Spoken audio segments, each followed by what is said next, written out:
रविवार को देश में नई सरकार का गठन हो गया है। नरेंद्र मोदी लगातार तीसरी बार प्रधानमंत्री पद की शपथ ले चुके हैं। करीब 6 दशक के बाद ये पहली बार होगा जब कोई नेता लगातार तीसरी बार प्रधानमंत्री बन गया है। नरेंद्र मोदी की ताजपोशी के साथ उनके नेतृत्व वाली तीसरी सरकार काम करना शुरू कर देगी। मोदी लगातार कहते रहे हैं कि उनका तीसरा कार्यकाल बड़े फैसलों वाला होगा और पिछले 10 साल का कार्य तो सिर्फ ट्रेलर है। जब उन्हें एनडीए संसदीय दल का नेता चुना गया तब भी उन्होंने ये बात दोहराई। मोदी के दूसरे कार्यकाल में जम्मू कश्मीर से धारा 370 हटाना, राम मंदिर का निर्माण, नागरिकता अधिनियम कानून का लागू होना बड़े फैसलों के रूप में गिना जाता है। ऐसे में लोगों के मन में यह भी सवाल है कि आखिर इस बार एनडीए सरकार कौन से बड़े और कड़े फैसले ले सकती है। आखिर किन क्षेत्रों में बड़े निर्णय लिए जा सकते हैं। तो लोकसभा चुनाव 2024 में बीजेपी के घोषणा पत्र में एक देश एक चुनाव का वादा किया गया।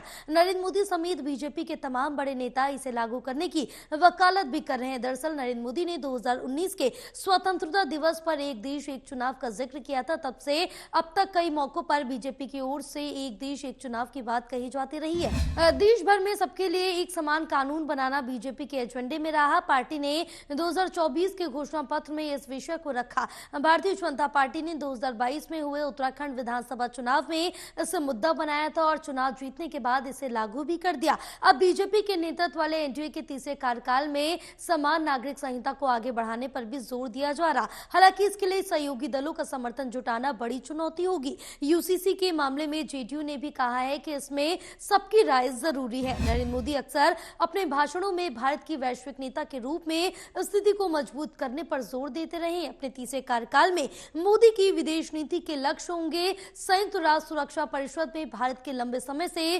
प्रशिक्षित स्थायी सदस्यता को साकार करना। विदेश नीति के मोर्चे पर सरकार यूएनएससी की सदस्यता पर जोर देगी, लेकिन इस प्रयास में संयुक्त राष्ट्र में सुधार भी शामिल है।